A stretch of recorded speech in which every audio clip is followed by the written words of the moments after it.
سلام به شما که دوستتان داریم بی قید و شرط با هر نژاد و قومیت و مزاج و در هر کجای این کره زیبا که زیست میکنید. امروز میخوام در مورد انرژی صحبت بکنم. اینکه چرا بعضی وقت افراد دچار بیحالی و کسالت و خستگی هستند، خصوصا افراد بالای 50 سال. شما میبینید خیلی وقتا انرژی در بدنشون نیست، با وجود اینکه مواد غذایی کافی رو دریافت میکنن و این افت انرژی خیلی روی روحیه تاثیر داره، روی کار تاثیر داره. شما میبینید الان در پیر و جوان این اتفاق میفته و افت انرژی در واقع یکی از معضلات زندگی های این عصر شده. بنابراین میخوام در مورد علت افت انرژی صحبت بکنم و راهکاراش رو خدمت شما بگم که تشخیص بدید و به راحتی خودتون درمانگر خودتون باشید.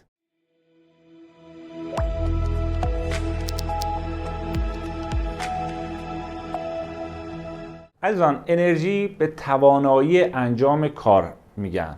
در واقع یکی از تعریف‌های انرژی هست و همونجور که میدونید در این عالم هستی تمام انرژی رو از خورشید، انرژی زیستی رو از خورشید در واقع بدنها میگیرن، چرا که نور خورشید میتابه به گیاهان اون نور رو در واقع فتوسنتز میکنن و توسط نور و انرژی در خودشون ذخیره میکنن و این گیاهان مستقیم داخل بدن انسان وارد میشه یا توسط حیوانات خورده میشه و 3 دسته مواد غذایی وارد بدن انسان میشه که تولید کننده انرژی: پروتئین ها، چربی ها و کربوهیدرات ها.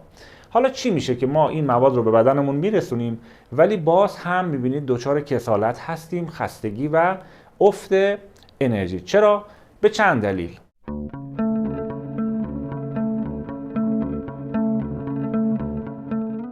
دلیل اول مشکل در متابولیسم هست، یعنی افراد سوخت و ساز بدنشون خوب انجام نمیشه. متابولیسم بحث مفصلیه، خدمت شما توضیح خواهم داد. دلیل دوم، فرد دچار کمبود اکسیژن هست. گاهی وقتی ما نفس کشیدن هامون نفس کشیدن های سطحیه یا عمیق نیست، یا اینکه چون ورزش نمی کنیم نفس های عمیقی نمی کشیم و یا در محیط هایی هستیم که آلودگی هوا هست و این اکسیژن کافی به بدن نمیرسه. علت بعدی ممکنه فرد دچار کمکاری تیروئید باشه. کمکاری تیروئید هم خستگی میاره، افت انرژی میاره که درمانش هم در ویدیو جداگانه گفتم خدمتتون، میتونید ببینید و به راحتی خودتون رو درمان بفرمایید. علت بعدی افت انرژی عزیزان میتونه در اثر افسردگی باشه. افرادی که افسرده هستن، افرادی که روحاً دچار درگیری های فکری و اینها هستن، این افراد هم سطح متابولیسمشون میاد پایین، سطح سوخت و سازشون میاد پایین و دچار افت انرژی میشن که باز در ویدیویی که تو افسرده نیستی و مغزت سرد شده اتفاقا از زاویه انرژی من به این موضوع پرداختم، حتما نگاه بکنید. و کسانی که انرژی خودشون رو بیارن بالا، گرمای وجودی خودشون و گرمای مغز و سوخت و ساز رو افزایش بدن، افسردگیشون هم درمان میشه. بنابراین یه ارتباط دو طرفه وجود داره بین افسردگی و انرژی. مورد بعد عزیزان، کسانی که کمخونی دارن دچار خستگی و افت انرژی میشن. کمخونی هم به دلیل کمبود برخی از مواد هست و کمخونی درماناشو باز من در ویدیو جداگانه‌ای گفتم، میتونید ببینید و خودتون رو درمان بکنید. و کسانی که کمخون هستن، اکسیژن و مواد مغذی به بافت‌های مختلف، به عضلات، به مغز نمیرسه و اینها دچار یک خمودگی، دچار یک در واقع افت انرژی و دچار کسالت هستن. بنابراین حتما بایستی کمخونی هم برطرف بشه به راحتی با روش هایی که شما میتونید در منزل اونو انجام بدید. علت بعدی افت انرژی عزیزان، کسانی که دچار افت انرژی میشن، دچار خستگی های مفرط میشن، میتونه علتش آسیب های کبدی باشه. کسانی که آسیب کبدی دارن، کسانی که التهاب کبدی دارن و کسانی که هپاتیت دارن یا اختلالات کبدی، حتی کبد چرب، چون کبد مرکز تنظیم سوخت و ساز بدن هست، مواد رو میگیره، سمزدایی میکنه، مواد مهم برای سوخت و ساز رو در اختیار بدن قرار میده و اگر خود کبد دچار اختلال باشه قطعاً فرد دچار خستگی، بیحالی و افت انرژی میشه. بنابراین بایستی